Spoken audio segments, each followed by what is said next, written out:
Hello and welcome to Fast and Fact.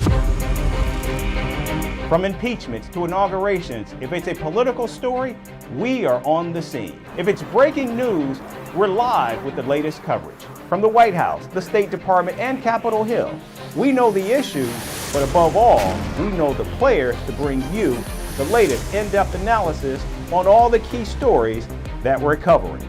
I'm Eric Ham. Join me from Washington here on Firstpost America.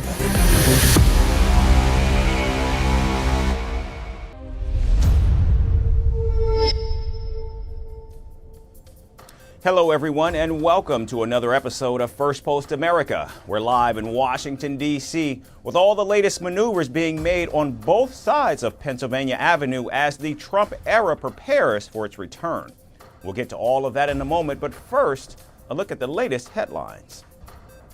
Argentinian President Javier Milei becomes the first leader to meet President-elect Donald Trump since he won the race for the White House.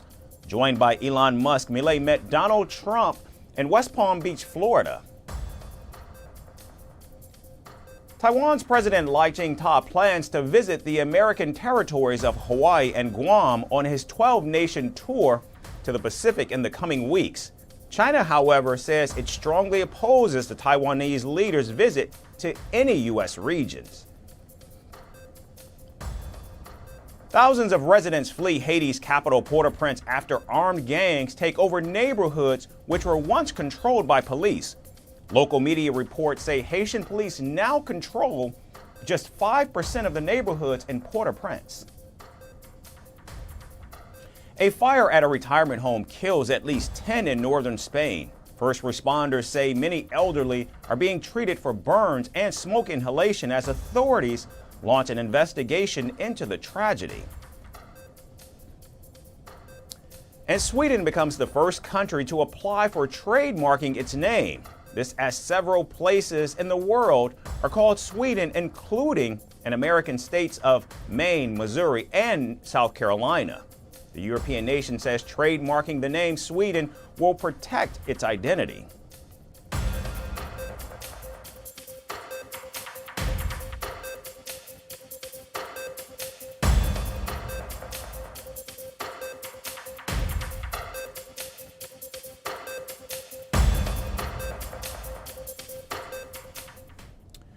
We begin in the United States, where Trump appointees Elon Musk and Vivek Ramaswamy are recruiting new hires for the Department of Government Efficiency, or DOGE, via social media platform X.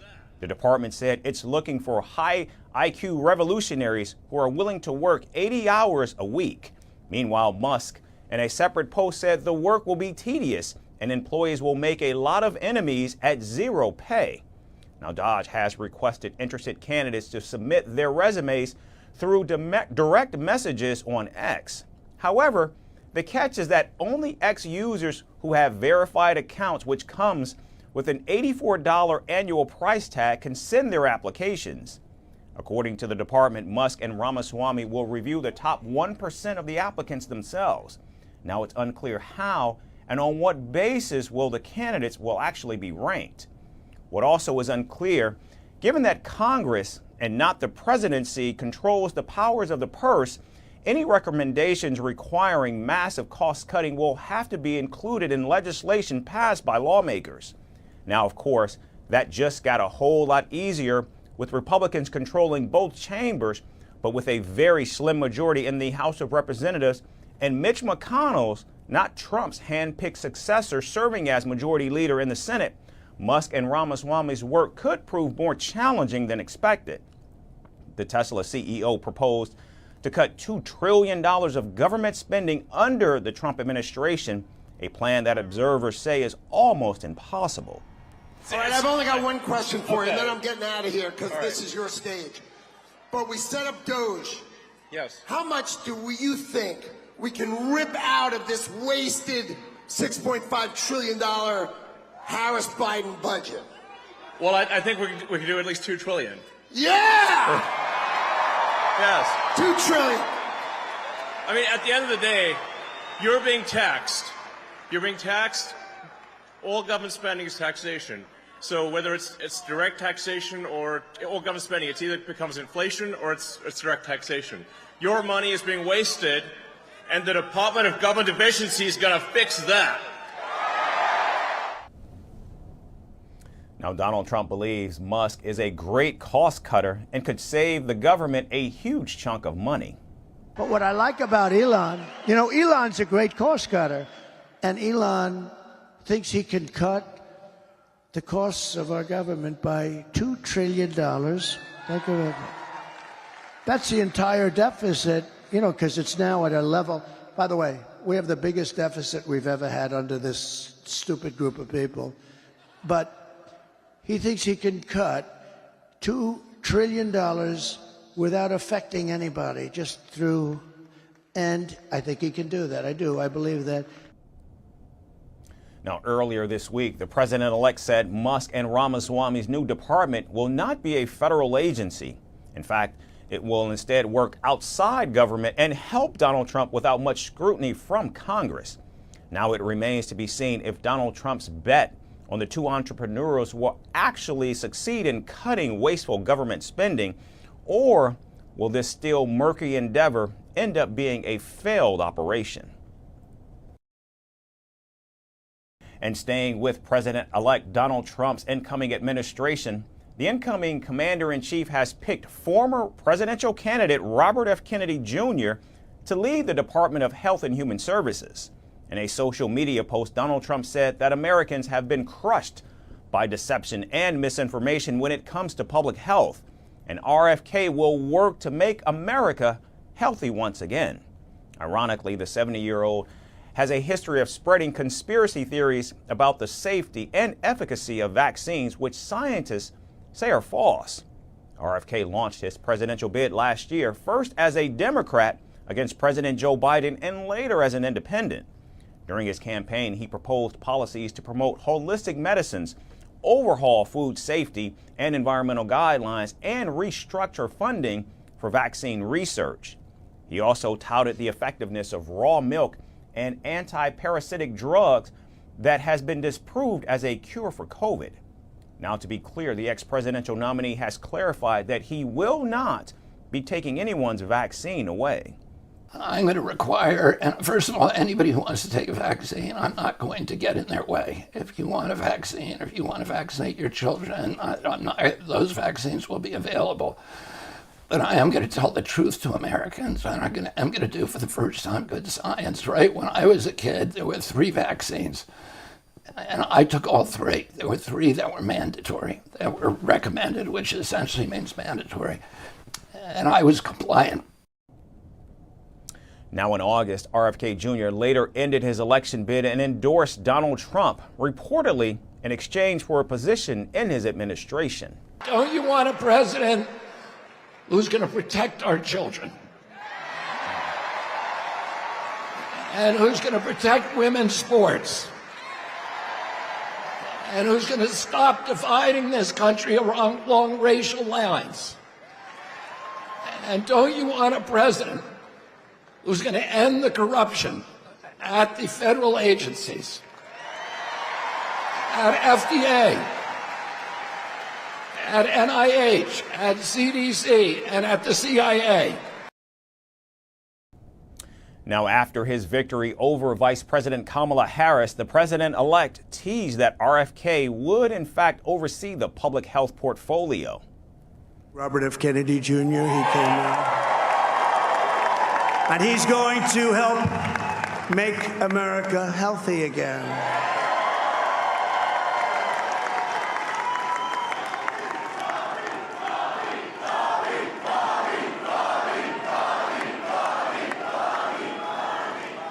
And now he's a great guy, and he really means it. He wants to do some things, and we're going to let him go to it. I just said, but, Bobby, leave the oil to me. Now, following his appointment, Kennedy thanked Donald Trump, adding that he will work toward putting an end to the chronic disease epidemic while making Americans the healthiest people on earth. However, his selection has not sat well with prominent vaccine makers whose stocks plunged right after the announcement. Meanwhile, pro-vaccine advocates say RFK Jr. poses a clear and present danger to the nation's health, and his appointment to America's top health post is like courting a policy-driven public health catastrophe. Clearly, Donald Trump's latest pick has roiled health experts and has sparked a nationwide debate that is expected to peak during what is certainly expected to be a very tense and heated confirmation battle in Congress. Hollywood's leading man and political powerhouse George Clooney is finding himself cast in a new role, the Democratic Party's scapegoat, after a fierce campaign season and a controversial op-ed urging President Joe Biden to step aside. Clooney threw his star power behind Kamala Harris, hoping to help the Democrat hold on to the White House. But with Donald Trump winning the election, some Democrats are pointing fingers, blaming Clooney for tipping the scales against Harris. Feeling betrayed and disheartened, the Ocean's 11 actor is now stepping away from politics. Here's the story with more. George Clooney, Hollywood's silver fox and Democratic powerhouse, is feeling the heat, and it's certainly not from the spotlight. The 63-year-old actor now finds himself at the center of a political firestorm, with some Democrats blaming him for Kamala Harris's recent election defeat. Clooney's journey into election season began with a bang. In a July op-ed in the New York Times, Clooney blasted President Joe Biden, declaring, "We are not going to win in November with this president." You know, I've actually never had to answer that question, so I suppose I'll do it here. The person who should be applauded is the president who did the most selfless thing that anybody's done since George Washington, and that's really the truth. And all the rest of it will be long gone and forgotten. And so I'm just very proud of where we are in the state of the world right now, which I think many people are surprised by, and I think we're all very excited for the future. And so that's, I think that's all I'll say on that. I think that's the smartest way. The message was clear. Time to shake things up in the Democratic Party's ranks and files. This blunt message came just weeks after Clooney raised a whopping $30 million for Biden's re-election campaign. But soon after, Biden stepped down, and the Democratic Party rallied behind Harris. Clooney, a known Harris supporter, quickly threw his weight behind her campaign.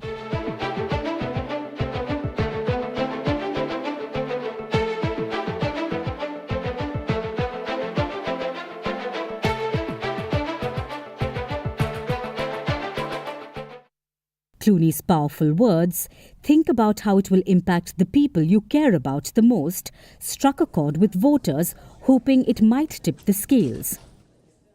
The stakes were high, and Harris, backed by other stars like Julia Roberts, Taylor Swift, and even Beyoncé, was ready for the challenge.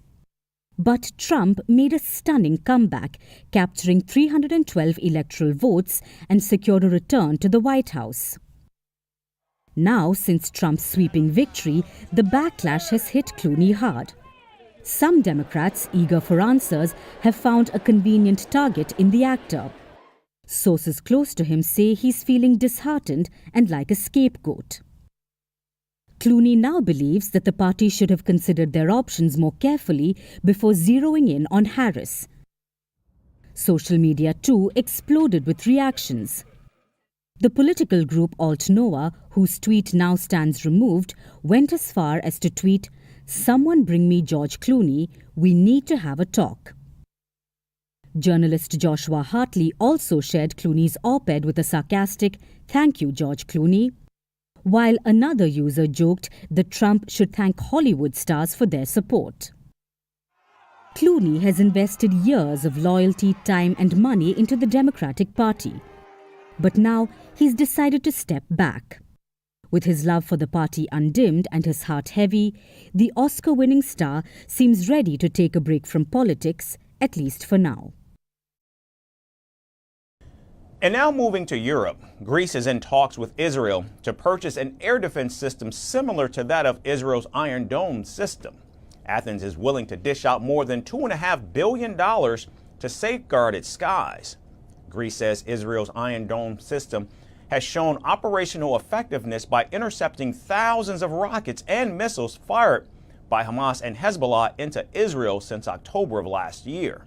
Officials from the Greek Defense Ministry say the Iron Dome air defense system would even provide air cover to the nearly 6,000 Greek islands in the Mediterranean Sea. In addition to the Israeli Iron Dome system, Greece is going to acquire 40 F-35 stealth fighter jets from the United States.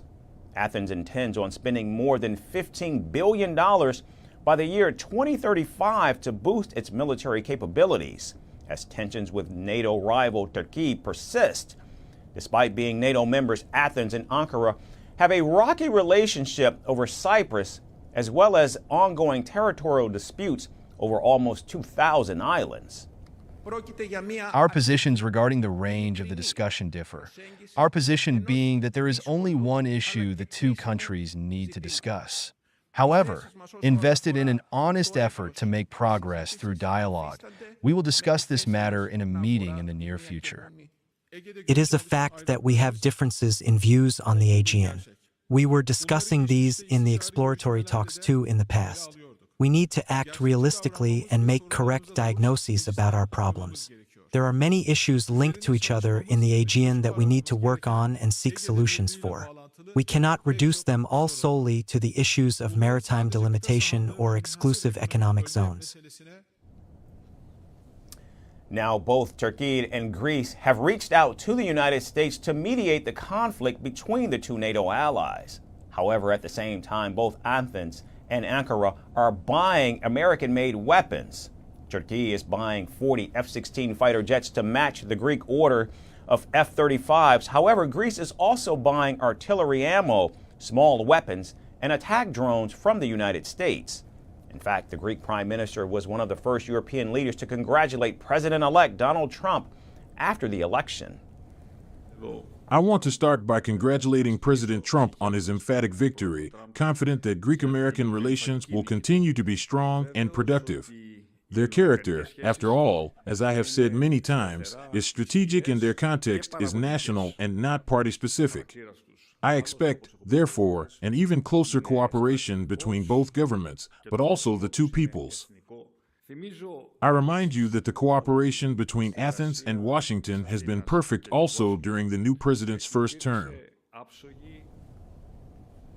Now, as the tensions increase, one can't help but wonder if these massive weapons purchases are in fact fueling the crisis, and perhaps maybe, just maybe, the U.S. and Israel could alleviate the growing strain by pausing the sale of weapons to the NATO allies. And finally to New Zealand, where the youngest MP, Hana-Rawhiti Maipi-Clarke, is making headlines with a bold stand that's stirring the nation. At just 22, she is back in the spotlight, ripping up a controversial bill against the indigenous Maori community by launching into a powerful ceremonial dance haka on the parliament floor. Her defiance has ignited a wave of solidarity, with thousands now marching towards the Capitol. Our final report has more. In New Zealand, a bold new fight for Indigenous rights is blazing. Hana-Rawhiti Maipi-Clarke, the youngest MP at just 22, has stunned the nation yet again. In January this year, she broke through with a fierce haka in Parliament. And now she's back, making headlines with a defiant gesture, tearing up a contentious bill that threatens the heart of Maori rights and launching into the traditional Maori haka, backed by a roaring crowd in the public gallery. This bold protest is over the Treaty of Waitangi, the founding document of New Zealand, signed in 1840 between the British Crown and over 500 Maori chiefs. The treaty promised Maori people protection of their land, culture, and rights. For nearly 200 years, it has been the moral and legal compass of the nation. But now, a new bill seeks to alter its principles, claiming they create division. David Seymour, leader of the ACT Party and author of the bill, argues that treaty principles should serve all New Zealanders equally. But many say this bill erases Maori protections and the hard-won rights that address decades of inequality and dispossession. The division is there whether this bill is here to reveal it or not, and we cannot afford to ignore it any longer. In summary, Mr. Speaker, the principles of the Treaty of Waitangi Bill fills a silence this Parliament has left for 5 decades. In so doing, it affirms the basis of our country. It is not division. Treaties are supposed to unite people, not divide them. Prime Minister Christopher Luxon, facing the political tightrope of coalition obligations, reluctantly agreed to support the bill's first reading. But even this compromise has ignited widespread outrage. Opposition leaders and Maori advocates denounced the bill as a betrayal, with Maori Party leader Hana-Rawhiti condemning it as a weapon of division. Maipi-Clarke's protest was electric, a clear signal to those who would challenge Maori rights. Her powerful haka resonated through the chamber and beyond, stirring supporters across the country. Even though the speaker promptly suspended her, the movement had already gained momentum. Thousands are now marching in solidarity with her message. The 9-day Hikoi March, which started in New Zealand's north, is surging south toward the capital, Wellington. Just today, an estimated 10,000 protesters moved through Rotorua, adorned in traditional dress, waving the Maori flag and chanting powerful waiata, Maori songs of strength and unity. New Zealand now stands at a tense crossroads. Maipi-Clarke's haka, the Hikoi, and the unified voice of thousands are a battle cry. They are sending a powerful message. The Treaty of Waitangi is a promise that won't be rewritten without resistance. This fight has only begun, and the flames of Maori protest are burning bright as they march towards Wellington. That's all we have time for today. We certainly thank you for tuning in, not just today, but every day this week. We hope you have a great weekend, and we look forward to seeing you right back here on Monday.